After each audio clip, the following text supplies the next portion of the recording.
ओम शांति। 16 अप्रैल 2021 शिव बाबा के महावाक्य। बाबा कहते, मीठे बच्चे अल्फ और बे को याद करो तो रमणीक बन जाएंगे। बाप भी रमणीक है तो उनके बच्चे भी रमणीक होने चाहिए। प्रश्न, देवताओं के चित्रों की कशिश सभी को क्यों होती है? उनमें कौन सा विशेष गुण है? उत्तर, देवताएं बहुत रमणीक और पवित्र हैं।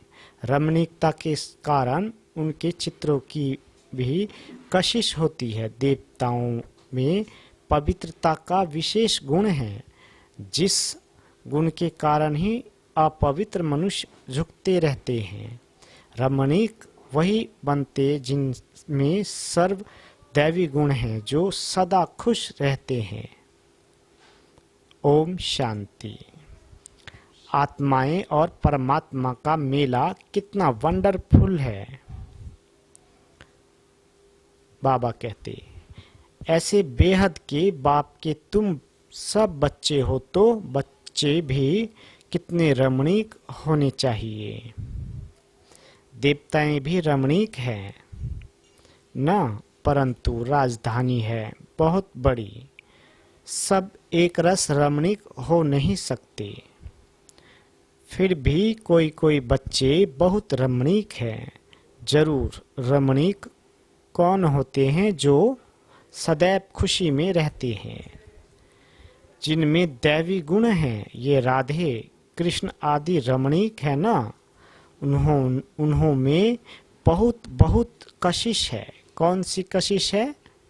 पवित्रता की, क्योंकि उन्होंने आत्मा भी पवित्र है तो शरीर भी पवित्र है। तो पवित्र आत्माएं अपवित्र को कशिश करती है, उन्हों के चरणों में गिरती है। कितनी उनमें ताकत है। भल सन्यासी है, परंतु वह देवताओं के आगे जरूर झुकते हैं।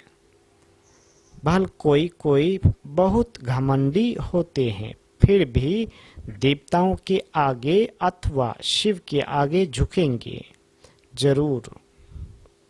बाबा कहते, देवियों के चित्रों के आगे भी झुकते हैं, क्योंकि बाप भी रमणीक है तो बाप के बनाए हुए देवी देवताएं भी रमणीक हैं। उनमें कशिश है पवित्रता की। वह कशिश उन्हों की अभी तक भी चल रही है। तो जितनी उनमें कशिश है उतनी तुम्हारे में भी कशिश होनी चाहिए। जो समझते हैं हम ये लक्ष्मी नारायण बनेंगे, तुम्हारे इस समय की कशिश फिर अविनाशी हो जाती है, सबकी नहीं होती। नंबर वार तो है ना। भविष्य में जो ऊंच पद पाने वाले होंगे उनमें यहाँ ही कशिश होती, क्योंकि आत्मा पवित्र बन जाती है। तुम्हारे में जास्ती कशिश उनमें है जो खास याद की यात्रा में रहते हैं। यात्रा में पवित्रता जरूर रहती है, पवित्रता में ही कशिश है। पवित्रता की कशिश फिर पढ़ाई में भी कशिश ले आती है। यह तुमको अभी पता पड़ता है। तुम उनके लक्ष्मी नारायण के ऑक्यूपेशन को जानते हो। उन्होंने भी कितना बाप को याद किया होगा। यह जो उन्होंने इतनी राजाई पाई है वो जरूर राजयोग से ही पाई है। इस समय तुम ये पद पाने के लिए आए हो। बाप बैठ तुमको राजयोग सिखाते हैं। ये तो पक्का निश्चय कर यहाँ आए हो ना। बाप भी वही है, पढ़ाने वाला भी वही है, साथ भी वही ले जाने वाले हैं। तो यह गुण सदैव रहने चाहिए। सदैव हर्षित मुख रहो। सदैव हर्षित तब रहेंगे जब बाप अल्फ की याद में रहेंगे, तब वे की भी याद रहेगी और इससे रमणीक भी बहुत होंगे। तुम बच्चे जानते हो हम यहाँ रमणीक बन, फिर भविष्य में ऐसा रमणीक बनेंगे। बाबा कहते, यहाँ की पढ़ाई ही अमरपुरी में ले जाती है। यह सच्चा बाबा तुमको सच्ची कमाई करा रहे हैं। यह सच्ची कमाई ही साथ चलती है 21 जन्म के लिए। फिर भक्ति मार्ग में जो कमाई करते हो वह तो है ही अल्पकाल सुख के लिए, वह कोई सदैव साथ नहीं देती। तो इस पढ़ाई में बच्चों को बड़ा खबरदार रहना चाहिए। तुम हो साधारण, तुमको पढ़ाने वाला भी बिल्कुल साधारण रूप में है, तो पढ़ने वाले भी साधारण ही रहेंगे। नहीं तो लज्जा आएगी, हम ऊंचे कपड़े कैसे पहने, हमारे मम्मा बाबा कितने साधारण हैं तो हम भी साधारण हैं। यह क्यों साधारण रहते हैं? बाबा कहते, क्योंकि वनवाह में है ना, अभी तुमको जाना है, यहाँ कोई शादी नहीं करनी है।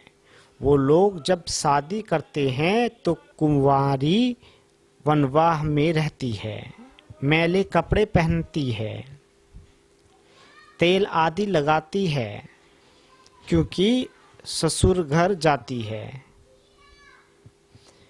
ब्राह्मण द्वारा सगाई होती है। तुमको भी जाना है ससुर घर, रावणपुरी से रामपुरी अथवा विष्णुपुरी में जाना है। तो ये वनवाह का रिवाज इसलिए रखा है कि कोई भी अभिमान देह का व कपड़ों आदि का न आए।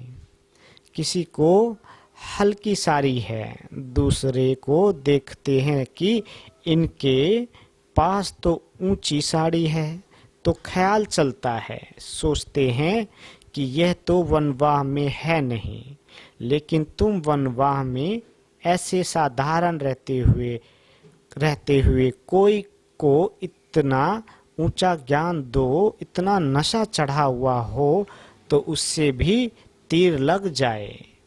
भल बर्तन मांजते रहो व कपड़े साफ करते रहो, तुम्हारे सामने कोई आए तो तुम झट उनको अल्फ की याद दिलाओ।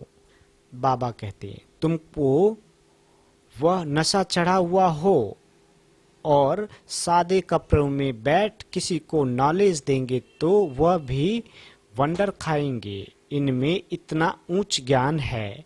यह ज्ञान तो गीता का है और भगवान का दिया हुआ है। राजयोग तो गीता का ज्ञान ही है। तो ऐसा नशा चढ़ा है जैसे बाबा अपना मिसाल बताते हैं। समझो हम बच्चों के साथ कोई खेल कर रहा हूँ, कोई जिज्ञासु सामने आ जाता है तो झट उनको बाप का परिचय देता हूँ। योग की ताकत, योग बल होने के कारण वह भी वहाँ ही खड़ा हो जाएगा, तो वंडर खाएगा कि यह इतना साधारण, इसमें इतनी ताकत, फिर वह कुछ भी बोल नहीं सकेगा, मुख से कोई बात निकलेगी नहीं। जैसे तुम वाणी से पड़े हो वैसे वह भी वाणी से पड़े हो जाएंगे। यह नशा अंदर में होना चाहिए। बाबा कहते, कोई भी भाई अथवा बहन आए तो उनको एकदम खड़ा करके विश्व का मालिक बनाने की मत दे सकते हैं। अंदर में इतना नशा होना चाहिए, अपनी लगन में खड़ा हो जाना चाहिए। बाबा सदैव कहते हैं, तुम्हारे पास ज्ञान है, ज्ञान तो है परंतु योग का जौहर नहीं है। प्योरिटी और याद में रहने से ही जौहर आता है। याद की यात्रा से तुम पवित्र बनते हो, ताकत मिलती है। बाबा कहते, ज्ञान तो है धन की बात। जैसे स्कूल में पढ़कर MA BA आदि करते हैं तो इतना फिर पैसा मिलता है। यहाँ की दूसरी बात है, भारत का प्राचीन योग तो मशहूर है, यह याद बाप सर्वशक्तिवान है, तो बच्चों को बाप से शक्ति मिलती है। बाबा कहते बच्चों को अंदर में रहना चाहिए कि हम आत्माएं बाबा की संतान हैं, परंतु बाबा जितने हम पवित्र नहीं हैं, बाबा जितने हम पवित्र नहीं हैं, अब बनना है। अभी है एम ऑब्जेक्ट, योग से ही तुम पवित्र बनते हो। जो अनन्य बच्चे हैं वो सारा दिन यही ख्यालात करते रहेंगे, कोई भी आए तो उनको हम रास्ता बताएं। तरस आना चाहिए, बेचारे अंधे हैं, अंधे को लाठी पकड़ा कर ले जाते हैं ना, ये सब अंधे हैं, ज्ञान चक्षु है नहीं। बाबा कहते अभी तुम्हें ज्ञान का तीसरा नेत्र मिला है, तो सब कुछ जान गए हो।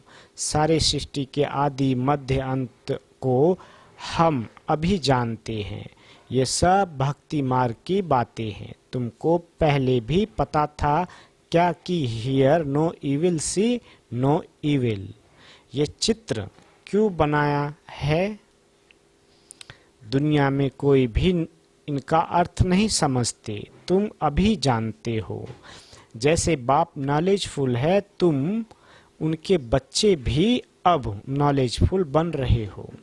नंबरवार पुरुषार्थ अनुसार कोई को तो बहुत नशा चढ़ता है, वाह बाबा का बच्चा बनकर, और बाबा से पूरा वर्षा नहीं लिया तो बच्चा बनकर ही क्या किया।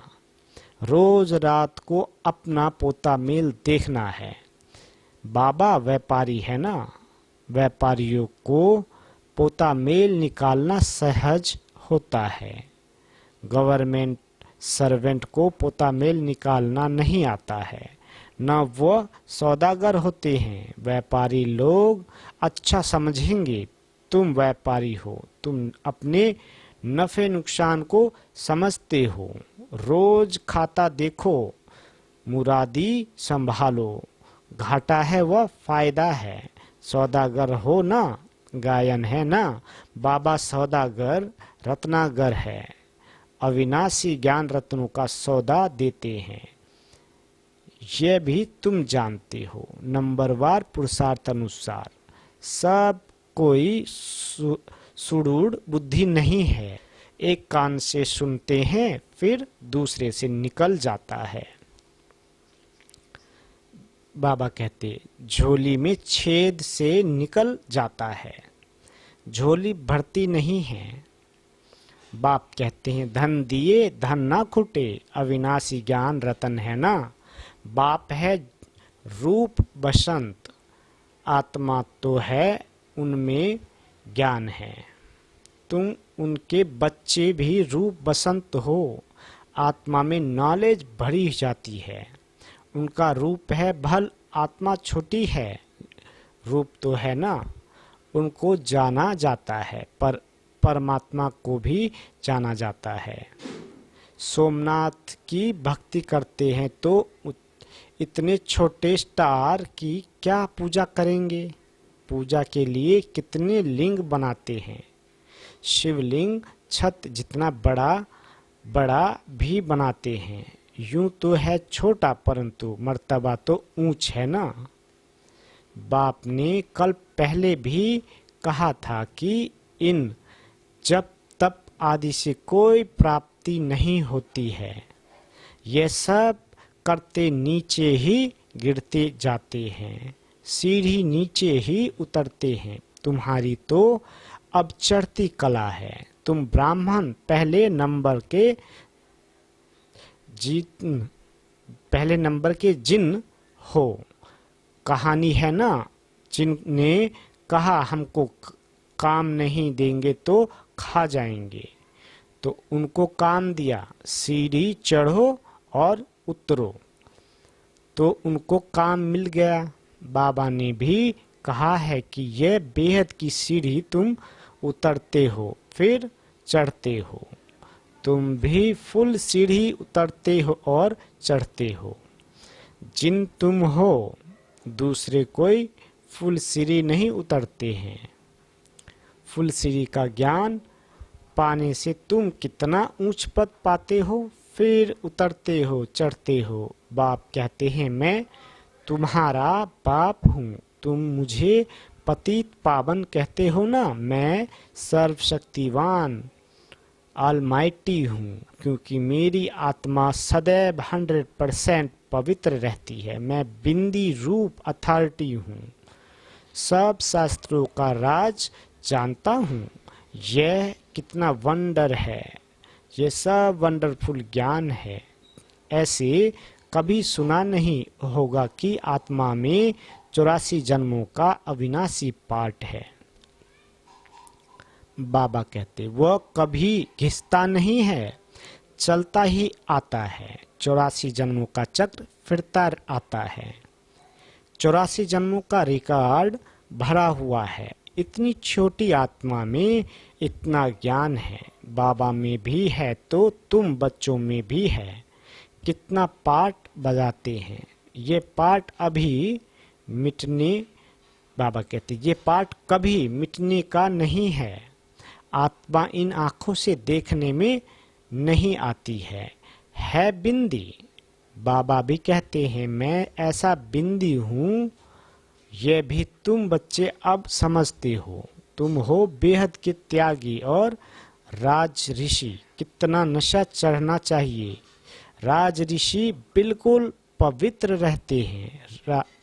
राज ऋषि होते हैं सूर्यवंशी, चंद्रवंशी, जो यहाँ राजाई प्राप्त करते हैं, जैसे अब तुम कर रहे हो। यह तो बच्चे समझते हैं कि हम जा रहे हैं, खिबैया के स्टीमर में बैठे हैं, और ये भी जानते हैं ये पुरुषोत्तम संगम युग है। जाना भी जरूर है। पुरानी दुनिया से नई दुनिया में वाया शांति धाम। यह सदैव बच्चों की बुद्धि में रहना चाहिए। जब हम सतयुग में थे तो कोई खंड नहीं था, हमारा ही राज्य था। अब फिर से योग बल से अपना राज ले रहे हैं, क्योंकि समझाया है योग बल से ही विश्व की राजाई पा सकते हैं। बाहुबल से कोई नहीं पा सकते। ये बेहद का ड्रामा है, खेल बना हुआ है। इस खेल की समझानी बाप ही देते हैं। शुरू से लेकर सारी दुनिया की हिस्ट्री, ज्योग्राफी सुनाते हैं। तुम सूक्ष्म वतन, मूल वतन के राज को भी अच्छी रीति जानते हो। स्थूल वतन में इनका राज था, अर्थात हमारा राज था। तुम कैसे सीढ़ी उतरते हो वो भी याद आ गया। सीढ़ी चढ़ना और उतरना यह खेल बच्चों की बुद्धि में बैठ गया है। अब बुद्धि में है कि कैसे ये वर्ल्ड की हिस्ट्री, ज्योग्राफी रिपीट होती है। इसमें हमारा हीरो हीरोइन का पार्ट है। हम ही हार खाते हैं और फिर जीत पाते हैं, इसलिए नाम रखा है हीरो हीरोइन। अच्छा, मीठे मीठे स्किल दे बच्चों प्रति माता पिता बाप दादा का याद प्यार और गुड मॉर्निंग। रूहानी बाप की रूहानी बच्चों को नमस्ते। हम रूहानी बच्चों की रूहानी माता पिता बाप दादा को याद प्यार, गुड मॉर्निंग और नमस्ते। मीठे बाबा नमस्ते। धारणा के लिए मुख्य सार। पहला, अभी हम वनवाह में हैं, इसलिए बहुत बहुत साधारण रहना है। कोई भी अभिमान देह का व कपड़ों आदि का न रखना है। कोई भी कर्म करते बाप की याद का नशा चढ़ा रहे। दूसरा, हम बेहद के त्यागी और राज ऋषि हैं। इसी नशे में रह पवित्र बनना है। ज्ञान धन से भरपूर बन दान करना है। सच्चा सच्चा सौदागर बन अपना पोता मेल रखना है। वरदान, याद की सर्च लाइट द्वारा वायुमंडल बनाने वाले विजयी रतन भव। सर्विसफुल आत्माओं के मस्तक पर विजय का तिलक लगा हुआ है ही, लेकिन जिस स्थान की सर्विस करनी है उस स्थान पर पहले से ही सर्च लाइट की रोशनी डालनी चाहिए। याद की सर्च लाइट से ऐसा वायुमंडल बन जाएगा जो अनेक आत्माएं सहज समीप आ जाएगी। फिर कम समय में सफलता 1000 गुना होगी। इसके लिए दृढ़ संकल्प करो कि हम विजयी रत्न हैं, तो हर कर्म में विजयी समाई हुई है।